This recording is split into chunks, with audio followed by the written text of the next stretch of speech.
네, 법과 친해지는 제일 좋은 방법 생생법률쇼. 안녕하세요. 진행을 맡은 최승호입니다. 오늘도 크고 작은 법률 문제로 어려움을 겪고 있는 여러분을 위한 법률 상담은 물론이고요. 세상을 들썩이게 하는 이슈들을 법적으로 풀어보는 시사법률 토크까지 준비되어 있습니다. 생생법률쇼 시청자 여러분 새해 복 많이 받으시고요. 올 한 해에도 많은 시청 부탁드리겠습니다. 매주 월요일 생생법률쇼에서는 정치 이슈를 짚어보고 분석하는 시간 함께 하는데요. 최유한 시사평론가님 나와 계십니다. 어서 오십시오. 예, 반갑습니다. 진보를 위한 첫걸음 시사평론가 최유한입니다. 네, 평론가님 항상 멋있으신데요. 감사합니다. 오늘 오전 더불어민주당 이재명 대표가 교섭단체 대표 연설을 했습니다. 경제회복과 성장을 좀 주제로 삼았는데요. 사실상 조기 대선을 염두에 놓고 출사표 던지는 거 아니냐라는 이런 해석에 대해서 좀 어떻게 보시는지. 언론에서는 그렇게 해석을 했는데요. 예, 예. 출사표라기보다는 일단 이재명 대표가 앞으로 조기 대선이 열린다면은 예. 이러이러한 방향으로 예. 공약을 발표하겠다라는 예. 사실상 공약집이나 마찬가지였습니다. 네. 왜냐하면은 예. 지금 주제는 경제 회복과 성장이거든요. 네. 근데 그 경제 회복과 성장에 대해서 네. 우클릭하는 거 아니냐부터 시작해서 여러 가지 말이 많았단 말이죠. 특히 성장에 대해서요. 그렇죠. 예. 근데 전체적으로 딱 이렇게 그러니까 맥락을 따라가다 보면은 예. 그렇게 해서 성장한다라는 거거든요. 예. 더 이상 대한민국이 과거와 같이 노동집약적인 예. 산업을 통해서 노동을 투하해서 결과를 내는 것이 아니라 네. 실질적으로 기술 혁신이라든지 네. 더 이상 과거의 패러다임에서 벗어나서 성장하자는 의미이기 때문에 네. 오늘 이야기 나온 이후로 민주당 내에서는 적어도 네. 성장에 관련돼서 이렇게 다른 이견이 나오거나 그럴 것 같지는 않습니다. 어쨌든 오늘 내용은 신문 기사를 통해서 한번 보시는 것보다 네. 전체적으로 맥락을 따져서 네. 한번 그 영상을 통해서 확인해 보시는 것이 이해하시기 훨씬 더 쉬울 것이다 네. 라고 생각합니다. 저희가 그 교섭단체 대표 연설과 관련해서 뒤에 어떤 얘기를 할 것이 없어서 여기서 얘기를 조금 더 나눠보고 가고 싶습니다. 예. 방금 얘기하신 것처럼 성장의 동력을 바라보는 지점에서 어떤 보수 쪽의 관점과는 좀 다르다. 그러니까 성장의 동력은 과거의 어떤 성장 동력과는 다르게 뭔가 지금 민주당 쪽에서 얘기하는 성장의 동력은 예. 다른 부분을 얘기한 것이고 연설 분위기가 좀 상당히 좀 뭔가 소개할 만한 부분이었다고 하시는데 어떻게 좀 보셨는지 좀 말씀 그러니까 부탁드립니다. 이제 사실상 야당의 원톱 대선 주자로는 이재명 대표를 뺄 수는 없는 예, 상황이고요. 그러다 보니까 나와서 이야기하는 것 자체가 무게감이 좀 있었고요. 예. 그래서 그런지 몰라도 국민의힘 쪽에서는 중간중간에 야유라든지 고성이 터져 나오긴 했습니다. 네. 특히 반도체법 관련돼서 시간 단축, 그러니까 그 반도체법 52시간 이 관련돼서 예. 충분히 민주당 쪽에서 받아들일 만하다라고 예. 계속적으로 이야기가 나왔지 않습니까? 예. 특히 성장 관련돼서 예. 부분 사업장별로 노동의 유연화 관련돼서 시간 연장이라든지 이런 것 좀 받아들일 수 있으나 네. 그것이 총 시간 연장으로 연결돼서는 안 된다. 더 이상 노동 시간을 통한 착취라든지 노동 시간 연장을 통해서 효율성을 더 높이는 것은 과거의 패러다임이다라는 식으로 연설을 했기 때문에 그래서 제가 아까도 말씀드렸듯이 한국말은 아다르고 어다르거든요. 그러니까 맥락을 통해서 이해해야 되는데 그렇게 되다 보니까 연설 전체가 예. 여당에서 고함 지르고 막 한다 하더라도 전체적으로 좀 무게감이 있었다라는 생각이 듭니다. 그러니까 우클릭이다라는 약간 좀 비판을 받아서인지 아닌지는 알 수 없으나 어쨌든 조화를 찾아서 민주당 쪽에서도 좀 받아들일 수 있는 안을 좀 마련해서 그렇습니다. 제시를 한 것 같네요. 지금 이 방송은 유튜브를 통해서도 실시간으로 함께 방송되고 있으니까요. 많은 시청 부탁드리겠고요. 유튜브를 통한 소통의 창구도 열어두겠습니다. 방송 중 궁금하신 질문도 올려주시면 저희가 답도 해드릴 테니까 많은 참여 바라겠습니다. 여러분은 지금 생생법률쇼 함께하고 계십니다.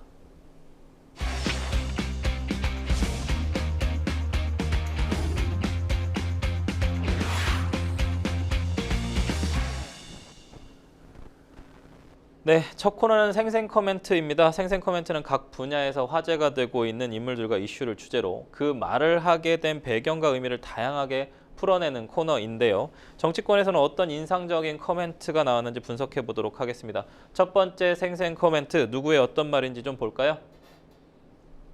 윤석열 정부 옳았다. 지금 탄핵 정국인데 굉장히 과감한 발언이 아닌가 싶습니다. 과연 누가 한 말일까요? 오세훈 서울시장. 국민의힘 소속 오세훈 서울시장이 윤석열 대통령의 외교안보 기조를 내세워서 한미일의 외교는 윤석열 정부가 옳았다고 밝혔는데 평론가님 어떻게 들으셨습니까? 그 윤석열 대통령 예전에 정치 지지도 분석에서 예. 어느 부분을 제일 잘하냐고 이야기하면은 예. 그 외교안보 부분이 가장 제일 잘한다라는 응답이 제일 많았습니다. 네. 그래서 그런지 몰라도 네. 이번에 그 국민의힘 소속인 오세훈 서울시장이 예. 윤석열 대통령의 외교 안보 기조를 내세워서 예. 한미일 외교 윤석열 정부가 옳았다 예. 이렇게 표현을 한 겁니다. 그러면서 언론에서 대체적으로 다 어떻게 이야기하냐면은 예. 지지층 안팎에 호소했다라고 표현합니다. 네. 이 이야기는요. 지금 어쨌든 그 대통령 후보로 나서기 위해서는 당내 경선을 거쳐야 되고 예. 당내 경선을 거치기 위해서는 지지층의 지도가 있어야 예. 지지가 있어야 되거든요. 그러니까 사실은 이 이야기는 외부에 이야기한다기보다는 국민의힘 지지층을 중심으로 이야기한 거 아니냐라는 예. 생각이 듭니다. 네. 조금 더 설명을 드리자면은 미 국무부와 주한미군 대사관이 예. 12.3 비상계엄 선포 자체와 예. 소통 부재에 불쾌감을 드러냈습니다. 예. 주한미군 계엄공조로 뭐 중국 간첩 이송 가짜뉴스 전면 반박하기도 하고요. 네. 그래서 이 악재로, 그러니까 한미동맹 악재로 대두되기도 했지만 예. 그래도 이제 한미 관계를 완벽히 복원했다. 뭐 이런 식으로 자평을 했습니다. 그러면서 이야기한 것이 뭐냐면은 윤 대통령은 정치적 리스크를 감수하며 한일 관계를 회복했고 정치적 리스크가 뭡니까? 그래서 친일 정권, 친일 세력 뭐 이런 거 얘기하는 거 아니지 않습니까? 예. 그러면서 문재인 대통령이 망친 한미 관계를 완벽히 복원했다. 네. 라고 이야기했습니다. 네. 더 나아가서 한미일 외교 안보 공조에서 이렇게 더 훨씬 더 정교하게 당금질을 했다라고 이야기하면서 뭘 예를 들냐면 한미 연합 훈련, 그러니까 프리덤 엣지 훈련에 대해서 이야기했어요. 네. 근데 여기서 사실관계를 좀 따져야 될 게 있어요. 네. 뭐냐면은 문재인 정부든 역대 어느 정부든 간에 예. 한미 훈련에 한미 군사 훈련에 대해서 예. 딴지를 건 정부는 아무도 없었다. 예.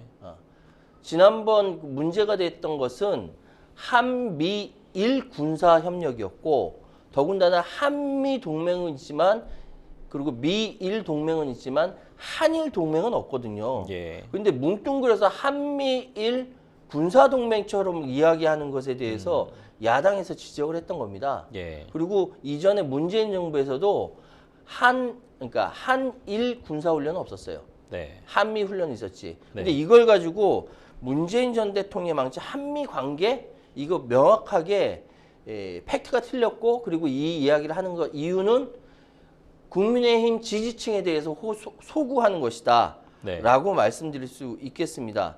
그래서 그러면서 이제 오세훈 시장은 과연 누가 대한민국을 살리는 세력이냐? 예. 라고 반문했는데 예.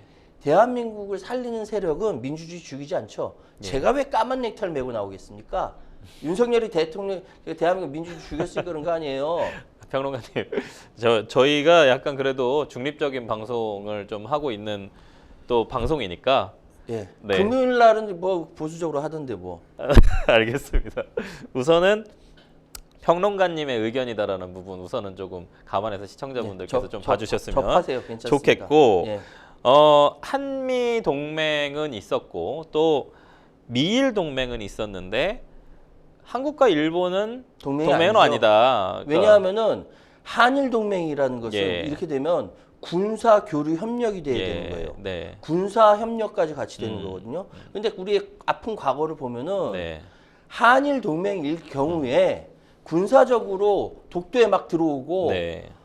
이런 것들을 인정 못 하겠다라는 거예요. 네. 그렇기 때문에 한미 동맹 인정하고 미일 동맹은 인정하지만 한일 동맹은 인정할 수 없다라는 부분입니다. 근데 이제 외교와 안보와 관련된 부분은 어쨌든 지정학적인 위치나 혹은 여러 가지 상황들이 국제 정세가 변하는 부분들에 있어서 계속적으로 위정자 입장에서는 선택이라는 걸 해야 하고 그것이 국익에 도움이 되는 쪽으로 선택을 해야 되는 부분이 있지 않습니까? 맞아요. 그래서 이번에 사실 트럼프 미 대통령이 당선이 되고 나서 이시바 시게루 일본 총리가 미국을 가서 엄청나게 많은 돈을 네. 미국에게 헌납하면서 잘 보이려고 하는 행동들 네. 뉴스화된 게 있습니다. 어제. 맞습니다. 자, 그래서 우리는 지금 대통령이 부재한 상황이고 그렇죠. 사실상 외교 안보 능력에서 상당히 뒤처질 가능성들 빠르게 좀 트럼프 대통령이 당선됐으면 중국과의 어찌됐든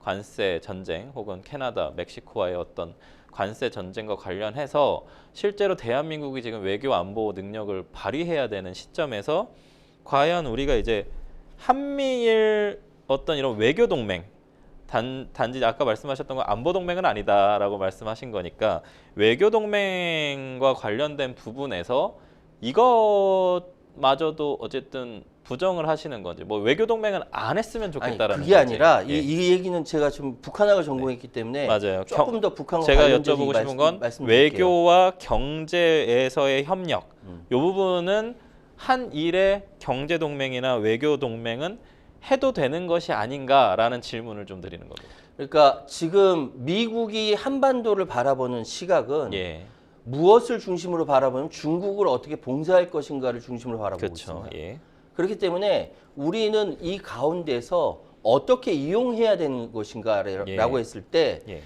굉장히 한반도의 지정학적 위치가 예, 우리의 힘이 국력이 신장되면 굉장히 유리한 위치에 있어요. 예, 그런데 국력이 쪼그라들면 잡아먹히는 신세죠. 예, 과거가 그랬고 예. 그런데 지금 그러니까 대한민국이라는 현재 경제 한 세계로 10위 정도 되고 예. 지정학적으로 동북아시아 한 가운데에 있다라고 한다면은 예, 지금 상황에서 한국은 외교만 잘 제대로 이렇게 컨트롤한다면은 예. 그야말로 예전에 노무현 대통령이 이야기했던 네. 한반도 운전자론으로서 네. 전체를 컨트롤할 수 있는 네. 기회까지 주어졌다라는 것이죠. 네. 그건 노무현 때는 안 됐을지 몰라도 이후에 경제가 급성장하면서 네. 지금은 중국도 그렇고 미국도 그렇고 그러니까 한반도 전체 운영에 있어서 한국을 빼고는 이야기가 안 된다라는 겁니다. 네. 예를 들어서 조선 문제에 있어서 네. 조선은 세계에서 우리나라 최강국으로 알려지고 있는데 네. 여기에는 뭐랑 연결되냐면은 항공모함을 배를 만드는 예. 그러한 이제 기술까지 포함해서 네. 미국은 안 돼요 지금. 네.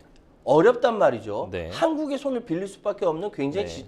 굉장히 유리한 위치에 우리가 있어요. 네. 그러니까 외교를 제대로 한다라고 하는 것은 네. 우리가 무조건 퍼주는 것이 중요한 것이 아니라 네. 얻는 것까지 그렇죠. 예, 다 예. 생각해야 되지 않습니까? 지금 현재 이시바 시게루 총리가 왜 미국 가서 퍼줬냐 하면은 네, 네. 현재 가지고 있는 자기들의 IT가 뒤떨어진 부분이라든지 예, 예. 국제 경제 상황에서 미국에 의존할 수밖에 없는 상황이기 때문에 그런 거고요. 네, 네.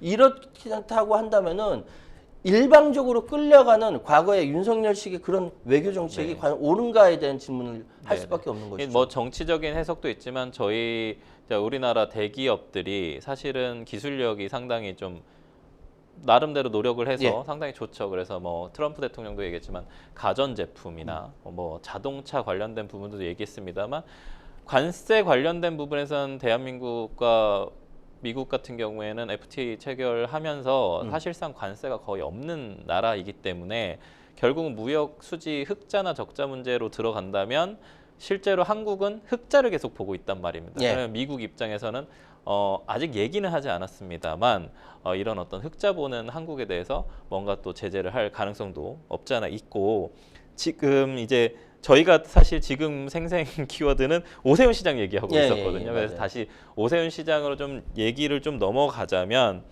이게 저희가 이런 얘기를 했었던 경제 안보 관련된 얘기를 했었던 이유는 차기 대권주자들 때문입니다. 다음에 대통령이 됐을 때 어쨌든 대통령 중심제에 있는 대한민국 입장에서 어떤 사람을 선택하고 어떤 사람을 대통령으로 선출해서 어떻게 또 대한민국의 운영을 맡길 것인가에 대한 부분이 중요하기 때문에 이런 부분을 제가 좀 여쭤봤던 거고요.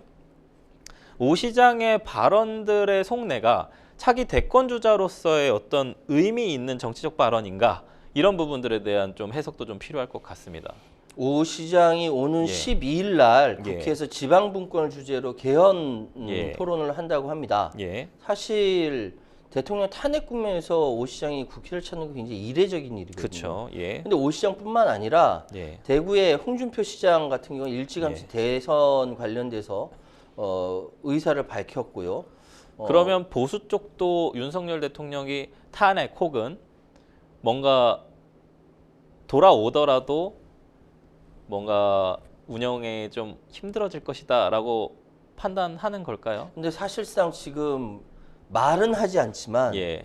조기 대선으로 가는 것이 필연 아니냐라고 판단하고 있는 것이죠. 보수 쪽도 그렇게 보수 보신다는 쪽도 거죠. 그렇게 얘기하는데 예. 그렇게 판단하는데 말은 못해요. 말은 못한다. 말은 못하는 예. 굉장히 이상한 상황이죠. 예. 뿐만 아니라 예. 한동훈 전 대표 같은 경우도 예. 친한계 의원들은 물론 정치 원로들 잇따라 만나면서 예. 아마 이달 안으로 정치 활동 재개하지 않겠느냐. 뭐 언더 네. 73인가? 그 부분이 상당히 많이 나오고 예, 있어요. 언더 그렇죠? 73에 예, 예. 73년생 이하 정치인들 예. 만나고 있다라고 하고 네네. 또 유승민 전 의원 같은 경우는 쇄신과 이미지, 쇄신 이미지와 중도 확장에서 앞세워서 활발하게 활동하고 있다라고 하고요. 네. 또 특히 지금 여론조사상 그 강경 이미지를 갖고 있는 김문수 고용노동부 장관은 예. 얼마 전까지만 해도 대권에 출마할 의사가 없다라고 얘기했지만 네. 이번에 이명박 대통령 전 MB 대통령 계하고요. 만났다라고 해요. 네. 근데 이 모든 사람들의 예. 키워드는 뭐냐면은 개헌론입니다. 네. 왜 개헌론을 이야기하느냐 하면은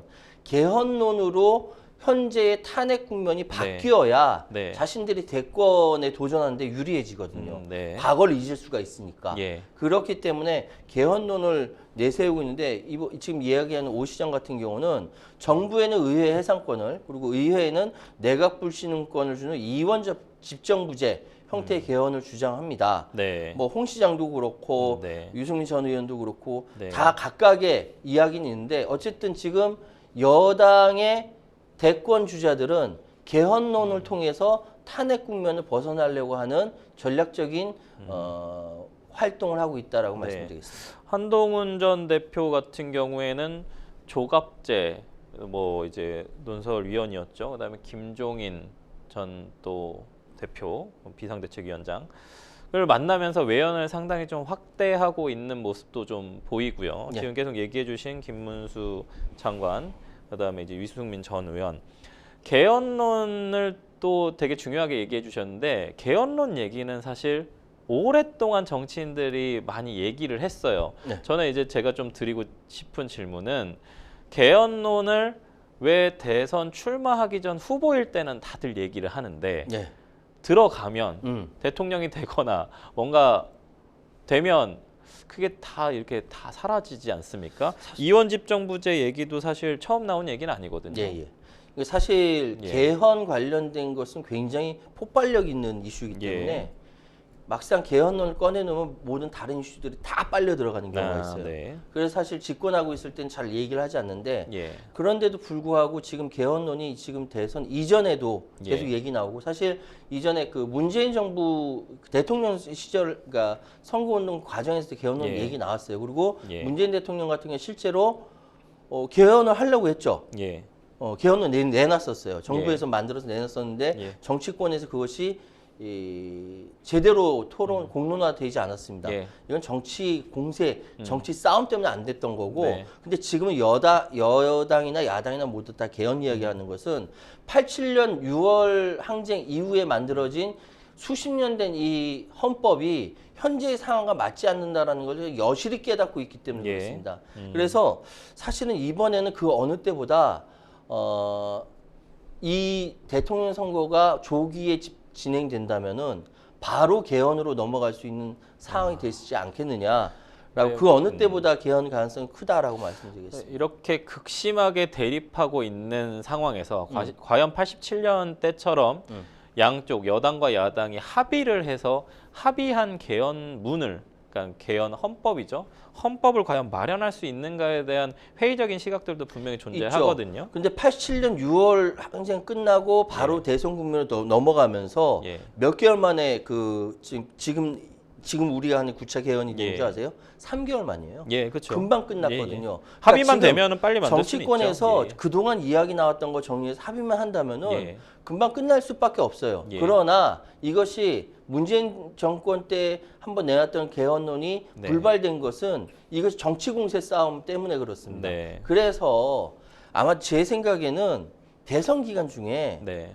한번 이렇게 개헌하자고 해서 서로 약속하자. 네. 라고 한번 이야기하는 것이 낫지 않을까. 하면 좋을 것 같습니다. 예. 뭐 과거부터 사실 원포인트 개헌이다 해서 4년 중임제 개헌하자라는 얘기도 90년대부터 계속 나왔으나 결국에는 자신들의 어떤 이해관계와 이권 때문에 결국 합의를 못 보고 개헌을 하지 못했었던 부분들이 있는데 마지막으로 여권 문제 딱 한 질문만 짚고 넘어가겠습니다. 여권 대선 주자 평론가님은 가장 유력한 후보 누구라고 좀 보시나요? 간략하게 말씀드려서 현재의 탄핵 국면에서 빠져나오지 못하면 김문수가 되는 거고 예. 탄핵 국면에서 빠져나온다고 하면은 그나마 오세훈이나 유승민이나 홍준표한테 기회가 갈 것이다. 근데 여기 변수는 뭐냐면 한동훈이에요. 예. 한동훈이 탄핵 국면을 어떻게 대하느냐에 따라서 네. 한동훈 그 전 비대위원장이 예. 후보로 되느냐 안 되느냐가 갈리거든요. 예. 그래서 어쨌든 탄핵 국면을 어떻게 벗어나는지가 가장 기준점이 될 것이라고 말씀드리겠습니다. 여권에서도 탄핵 문제가 상당히 중요한 쟁점이 될 것이다. 예. 여기까지 하도록 하겠습니다.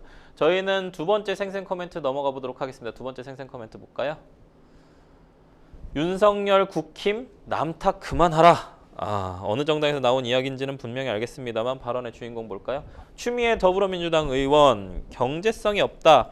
영일만 석유가스전 일명 대왕고래 프로젝트죠. 1차 시추 탐사 결과가 나왔습니다. 평론가님. 네. 문재인 정부 때 계획한 것이라면서 책임 회피에 나선 여당한테 언제까지 남탓할 것이냐 이런 비판이 좀 나왔습니다.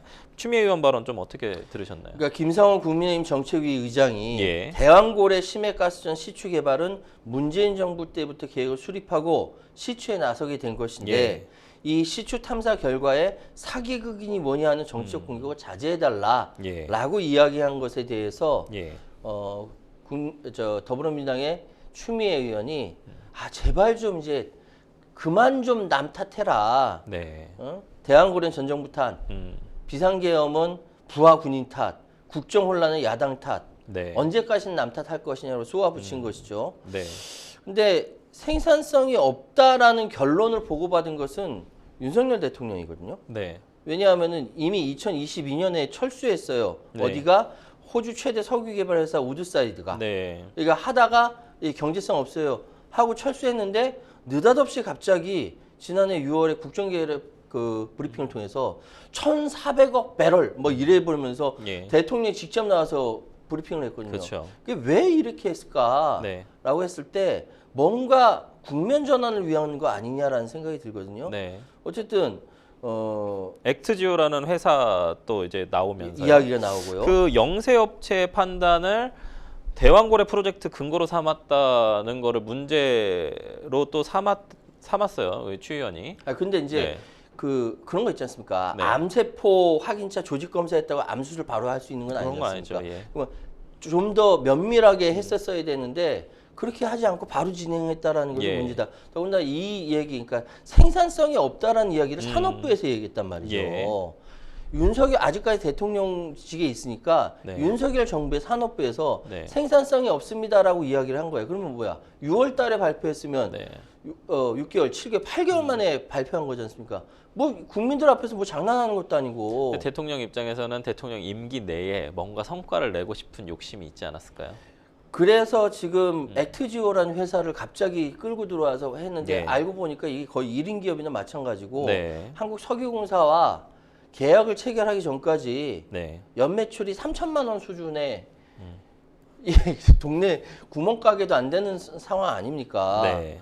그러니까 이 상황에서 그러니까 6월 달에 대통령이 언론에 나와서 대대적으로 네. 우리 포항 영일만에 석유가 1,400억 배럴이나 있어요라고 그렇게 이야기했던 거는 사기가 아니냐라는 얘기가 네. 나올 수밖에 없는 것이죠. 근데 이제 여권에서는 네. 또 그런 얘기 나오고 있습니다. 일명 대왕고래 프로젝트 1차 탐사 시추가 종료됐는데 어쨌든 안 나왔고 생산성 있는 결과는 안 나왔고 네.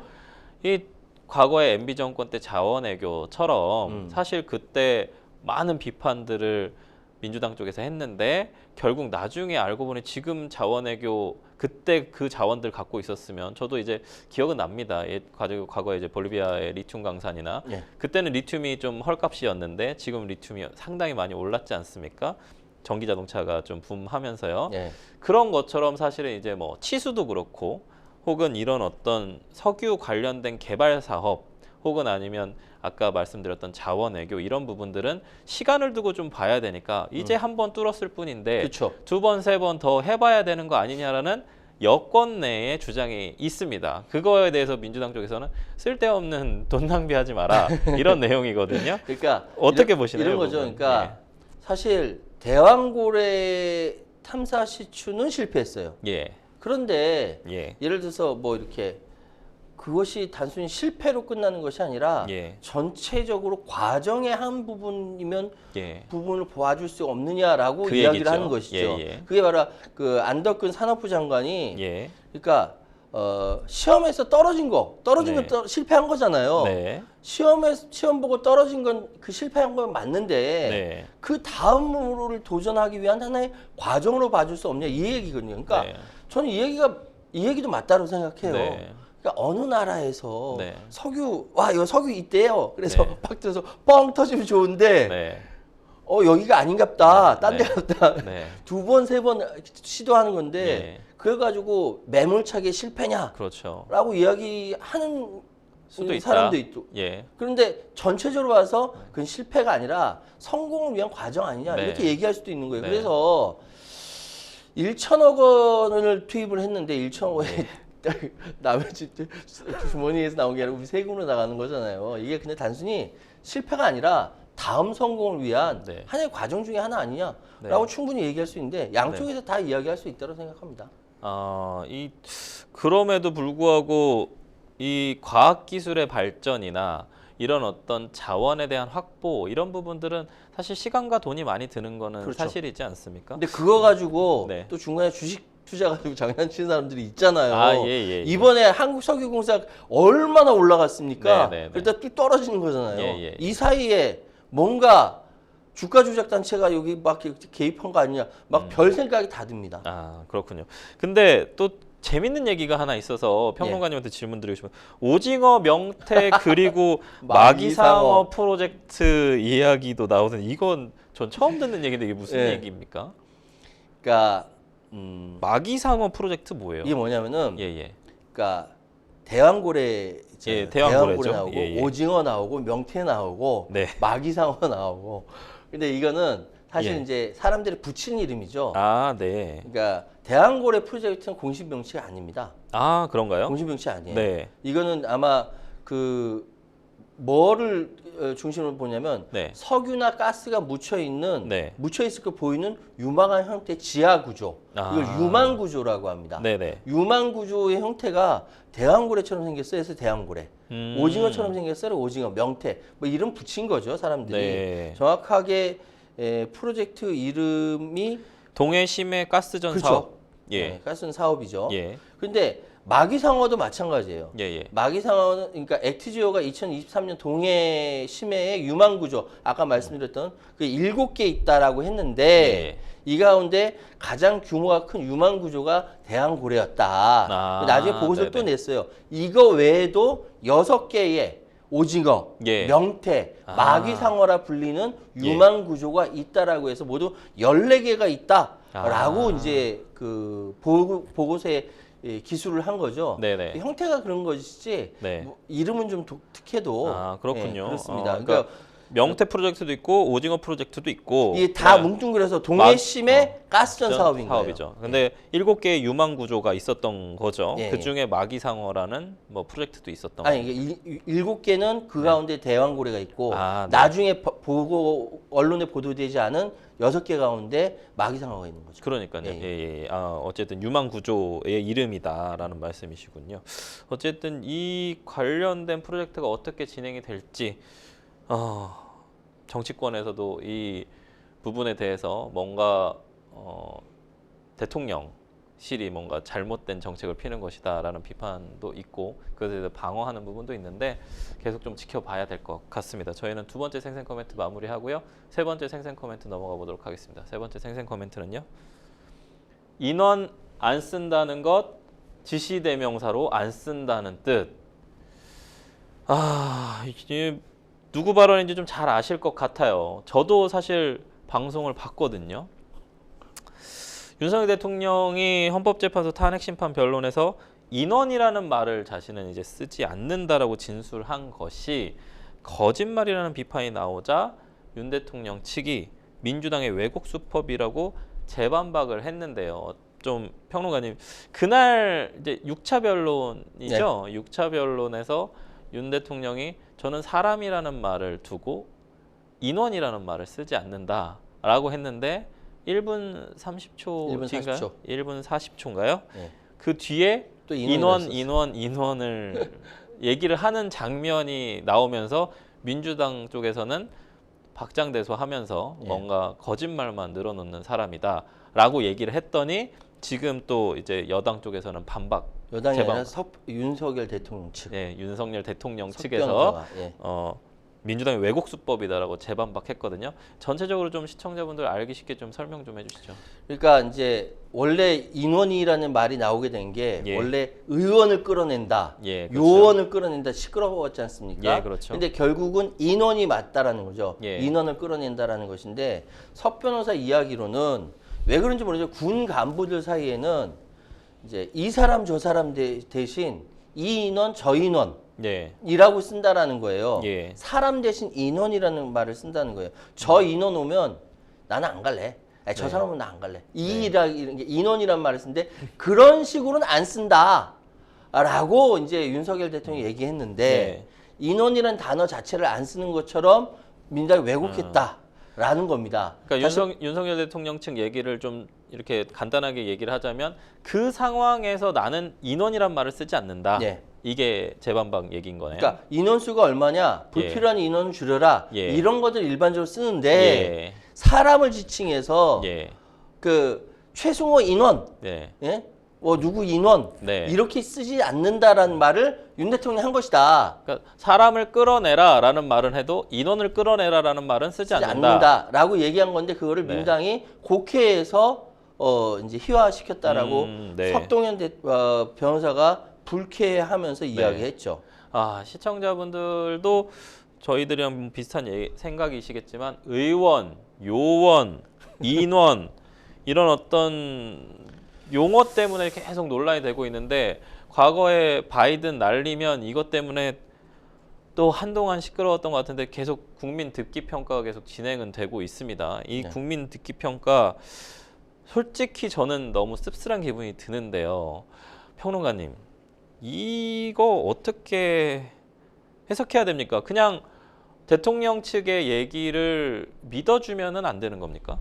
그 믿어도 상관없어요. 믿어도 상관없고 예.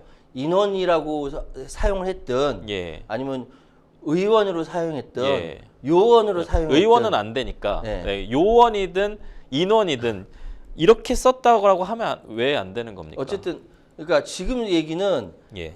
국회의사당 안에 있는 사람을 끄집어내라라는 그렇죠. 얘기에서 뭐, 요원을 쓰면 어쨌든 대통령 측은 요원이다라는 뜻이고 군인들을 끄집어내는 인원을 끊어내라라고 얘기를 했어도 그게 군인을 뜻하는 인원일 수 있으니까 그러면 요원이나 인원을 받아주면 안 되냐 이거죠. 의원이란 말은 어쨌든 또 특전사령관 나가서 아니라고는 얘기했거든. 자기가 생각하기엔 의원이었다라고 생각했다고 박종군 하거든요. 특전사령관이 예. 이야기하기를 그 시간에 예. 이 안에 네. 국회의사당 안에는 특전사 군인들이 없었다. 네. 그렇기 때문에 끄집어낼 사람은 의원밖에 없다라고 네. 얘기를 한 거예요. 네. 그런데 지금 이야기는 요원이 되든 인원이 되든 의원이 되든 이거 막 헷갈리겠으니까 국민들이 한참 듣다가 아이고 또 전국민 듣기 평가냐라고 하면서 더 이상 안 들으려고 하는 것이죠. 예. 그렇기 때문에 여기서 중요한 것은 예. 윤석열 대통령이 끄집어내라고 한 사람이 과연 나머지 장군들은 다 국회의원 끄집어내라고 했어요. 네. 근데 자기는 아니라고 헌재 나와서 그 얘기하고 있지 않습니까? 예. 헌법재판소에서는 네. 과연 어떻게 판단할 것인가. 예. 그게 제일 중요한 것이죠. 지금 국민들 모두가 헌법재판을 봐야 되는 이런 초유의 사태가 좀 발생을 했습니다. 생중계를 또 하고 있고요. 예. 그러다 보니까 국민들 입장에서는 헌법 전문가가 되어가고 있고 법률 용어 전문가들이 좀 되어가고 있는데 이 탄핵 심판 계속 국민들 어쨌든 관심을 가지고 특히나 진보 보수 쪽에서도 시위도 두 쪽 다 크게 일어나고 있는 상황이라서 중요한 부분들 간과하면은 안 될 것 같은데요. 보수 성향의 헌법학자인 과거 이제 전 법제처장이죠. 이석연 전 법제처장이 아마도 이 탄핵 심판 헌법재판관 전원일치로 윤석열 대통령에게 파면 결정을 내릴 것이다라고 전망하기도 했다는데 어떻게 보십니까, 평론가님? 그러니까 뭐 이석연 전 법제처장을 보수 원로라고 얘기하는데 저 그렇게 생각하지 않거든요. 예. 일단 얘기는 지금 헌법재판소에서의 탄핵 심판은 형사적인 책임 묻는 게 아니라 그렇죠. 이 사람이 대통령으로서 자격이 있느냐 없느냐를 판단하는데 그 헌법과 법률 위반 여부를 판단하는 절차이다. 근데 지금 보면은 윤석열 대통령 측에서 이야기하는 질서 유지를 위해서 군인을 투입했다라는 것이 이게 납득이 되지 않는 거죠. 군인들이 오지 않았으면은 질서가 그대로 유지됐을 거예요. 군인들이 왔으니까 부딪히고 그 혼란이 일어난 것이지. 그래서 보수적인 정영식 그 재판관도 군인들 투입해가지고 오히려 더 혼란된 거 아니냐라고 질문까지 했단 말이죠. 이러한 전반적인 것을 보면서 이석연 전 법제처장은 이게 다른 인원이고 요원이고 의원이고 이게 중요한 것이 아니라 지금 전체적으로 벌어진 사건의 본질을 보자. 이 본질을 봤을 때 과연 12.3 비상계엄이 과연 헌법과 법률에 맞는 것이냐 그렇지 않는 것이냐 라는 것만 봐도 헌법과 법률에 맞지 않다. 그렇기 때문에 전원 파면 결정이 내려질 것이다 라고 이야기를 한 것이죠. 거기에다가 더불어 뭐라고 더 얘기했냐면 이 혼란을 만들고도 사과한 적이 없다 국민들에 대해서 라고 얘기한 거에 대해서 비판했습니다. 근데 뭐 윤석열 대통령이 아니다 사과했다라고 얘기하지만 정확하게 말씀드리면은 사과는 그 지지층에 대해서만 사과를 했죠. 이번 주에도 어쨌든 탄핵 심판이 두 차례 이어지면서 진실 공방을 예고하고 있습니다. 관련된 내용 이슈 픽스에서 더 자세히 이야기 나눠보도록 하겠습니다. 지금까지 생생 코멘트 만나봤고요. 저희는 뉴스픽스로 다시 돌아오도록 하겠습니다. 여러분은 지금 생생법률쇼와 함께하고 계십니다.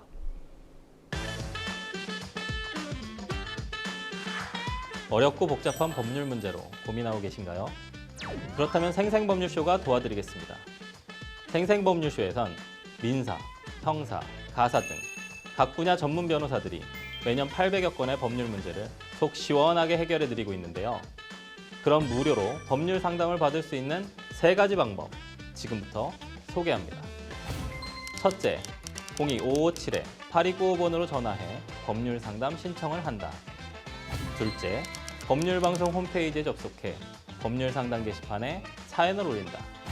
셋째, 지금 화면에 나오고 있는 이메일 주소로 사연과 연락처를 보낸다.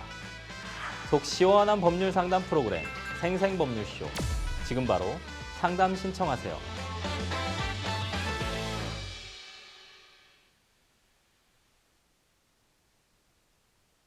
분야별 가장 핫한 소식을 집중 분석해보는 시간 뉴스픽스 시작합니다. 오늘 만나볼 주제는 반환점 탄핵 심판 이번 주 7, 8차 변론입니다.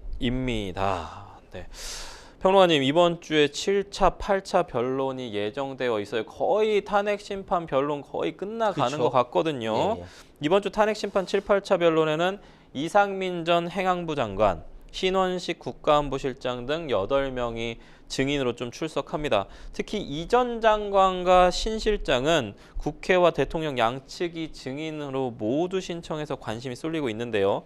어떤 부분이 가장 쟁점이 될까요? 일단은 이상민 전 행안부 장관 같은 경우는 12.3 비상계엄 선포 직전에 열렸던 국무회의에 대해서 질문할 겁니다. 이것이 적법했는지, 제대로 회의가 개최가 됐는지, 그렇지 않은지에 대해서 물어볼 것이고, 또 특히 윤석열 대통령이 몇몇 언론사들에 대해서 단전과 단수를 지시했는지 네. 이거 굉장히 큰 위법 사항이기 예. 때문에 여기 질의할 것으로 보이고요. 네. 신원식 이 국가안보실장이요? 국가안보실장 같은 경우 이전에 국방부 장관이었지 않습니까? 맞아요. 예. 김용현 장관과 자리바꿈을 했거든요. 맞습니다. 예. 여기에서 계엄과 관련한 사전 모의가 있었는가? 신원식 그 실장은 과연 이 계엄에 대해서 얼마나 알고 있었는가에 예. 대해서 질의할 것으로 보입니다. 예, 사실은 지금 이상민 전 장관 같은 경우는 되게 핵심 증인임에도 불구하고 국회에서는 이제 진술을 거부하고 거부했죠. 있는 상황이에요. 그래서 좀 더 주목이 되고 있는 상황인데 8차 변론에서는 조태영 국정원장하고 김복식 전 서울경찰청장, 조지호 조지호 경찰청장, 그다음에 조성현 수도방위 사령부 제1경비단장이 증인으로 좀 출석할 예정입니다. 예. 비상계엄 당시에 정치인 체포조 지시와 운용 관련해서 사실은 이제 국가정보원이 이제 좀 중요했었던 이유가 이제 1차장인 홍장원, 네, 홍장원 1차장의 진술 때문이거든요. 예. 요 아마 네 분이 나오시면 그 관련된 어떤 체포조 지시 관련된 부분에 대한 논쟁이 좀 확인이 되겠죠. 그렇죠. 그러니까 지금 네. 조태영 국정원장 같은 경우는 홍장원 1차장이 예. 분명히 대통령 체포 관련돼서 이야기가 있었다라고 했었고 예. 또 곽정군 특전사 사령관도 정치인 체포에 대해서 이야기했단 말이죠. 예. 여기에 대해서 조태영 그 국정원장이 그거 아니다라고 얘기할 만한 예. 위치에 있기 때문에 그런 것 같고요. 예. 문제는 이제 조성현 수도방위 사령부 제1경비단장이 예. 헌재가 직권으로 채택한 증인이에요. 예. 양쪽에서 하지 않았는데 네. 이진우 전 수도방위사령관이 지난 4일 증인신문에서 예. 핵심 질문에 답변을 거부했습니다. 즉 네. 정치인 체포에 대해서 이야기했는데 거부했기 때문에 네. 이 조성현 수도방위사령부 제1경비단장을 통해서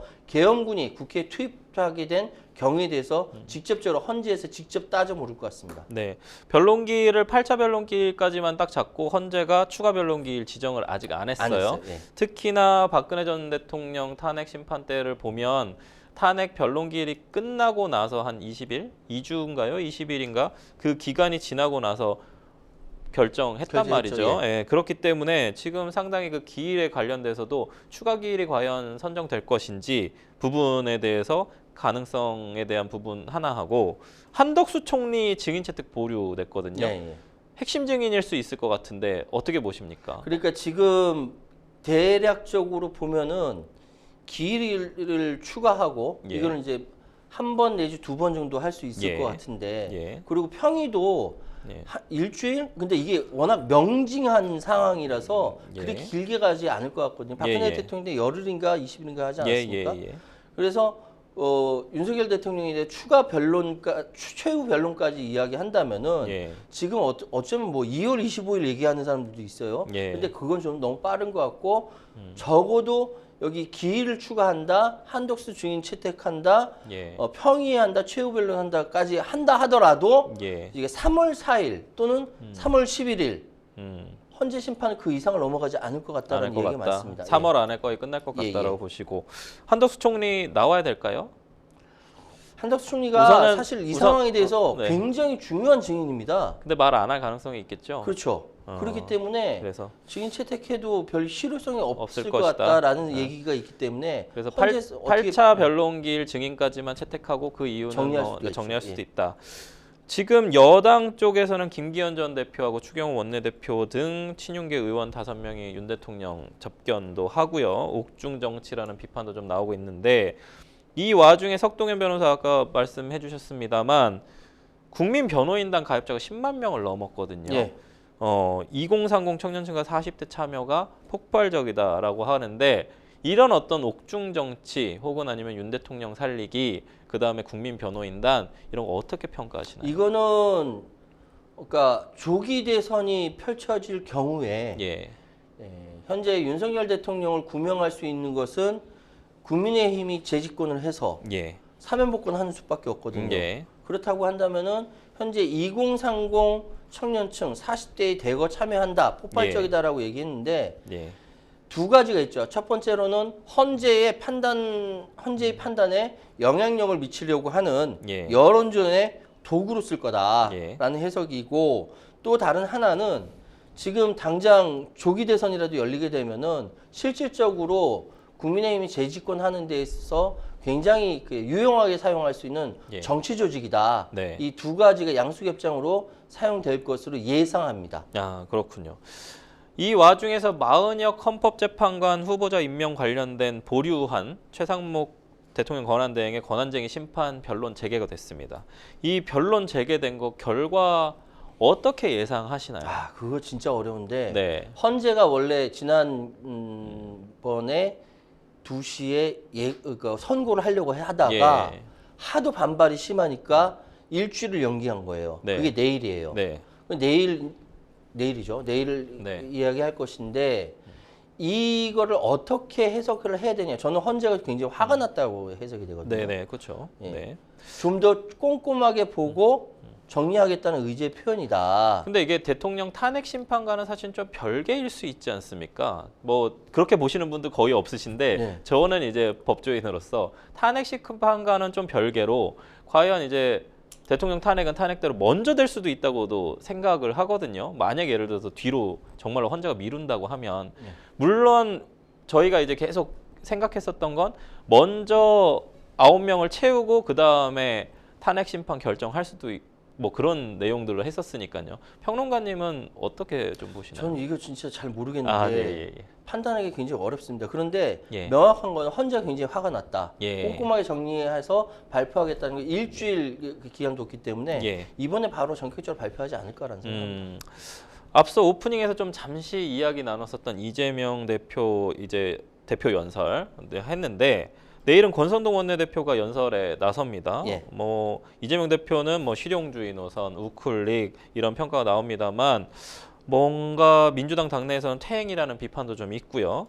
이런 점들에 대해서 퇴행이라고 보시는데 어떻게 보시는지 또 이제 권성동 원내대표의 교섭단체 연설은 또 어떨 것 같은지라고 좀 예상 좀 해주시죠. 49분 3초까지 이야기할게요. 네. 일단 오늘 국회 교섭단체 이재명 대표의 연설을 잘 들어보시면 예. 워드로 쓰여진 거를 보는 것보다 실제로 영상 보시는 거를 전 추천합니다. 예. 잘 정리하면 이게 뭐가 나오냐면 예. 대선 공약집이 나옵니다. 네. 대통령 선거 시기에 우리 민주당과 이재명은 이러이러하겠다라는 차원에서 나온 대선 공약집을 예. 아마 오늘 출사표까지는 아닌데 예. 정리해서 앞으로 2025년과 이후의 기간에 보여드리겠습니다라고 예. 이야기한 것이다라고 저는 해석을 하고요. 예. 지금 실용주의 노선과 우클릭이라는 평가. 예. 왜냐하면 하얀 고양이든 까만 고양이든 쥐만 잘 잡으면 되지. 예. 라는 흥묘백묘론 중국 거를 차용해서 예. 뭐 여러 가지 이야기가 있습니다만 예. 이거를 오늘 이재명 대표가 명확하게 했다라고 생각이 되거든요. 예. 다시 말씀드리면 지금 이재명 대표가 비판받던 것은 기존에 있었던 그 기본 사회, 예. 기본소득 소득. 이런 예. 것들을 폐기하고 예. 지금 성장 키워드로 가는 거 아니냐. 그렇죠. 그럼 기존에 있었던 그런 성장과 무슨 차이가 있느냐라고 하면서 내부에서조차도 반발을 했단 말이죠. 네. 그런데 오늘 이야기에 기본 사회를 위한 회복과 성장위원회를 설치하겠다라고 약속했어요. 예. 그러니까 지금 두 마리 토끼를 다 잡을 수 있다라고 네. 자신감 있게 표현한 것이거든요. 아까 말씀해주신 성장의 동력으로 그렇죠. 사용하겠다. 예. 반도체의 52시간 노동 등 일부 업계 요구는 받되 예. 그러니까 더 이상 우리 대한민국 사회의 경제 성장의 방향은 예. 과거처럼 노동 시간을 연장한다든지 착취해서 경제의 생존이 어렵다라고 명확하게 이야기했고요. 그러한 명확한 이야기 가운데서 앞으로 주 4.5일제 그리고 주 4일 근무 국가로 나가야 된다. 예. 라고 보여주었기 때문에 아마 내일 그 국민의힘의 권성동 원내대표가 이야기하는 것은 예. 여기에 대해서 왜 오락가락 하느냐라고 하면서 비판할 것으로 보이지만 네. 민주당 내부에서 그리고 민주당 내부 지지자들에서는 비판은 적어도 줄어들 것이다. 네. 대략적으로 그렇게 예상이 되고요. 네. 또 한 가지 더 말씀드릴 수 있는 것은 네. 지금 여러 가지 부분에 있어서 혼란스럽지만은 조만간에 헌재 심판이 정리가 될 것으로 보이고 그렇게 되면 급속도로 조기 대선으로 모든 이슈가 다 빨려 들어갈 것이다. 그 전까지 이 법률 방송에서 정확하게 이슈에 대해서 해설해 드리겠다는 약속까지 같이 드리겠습니다. 네, 감사합니다.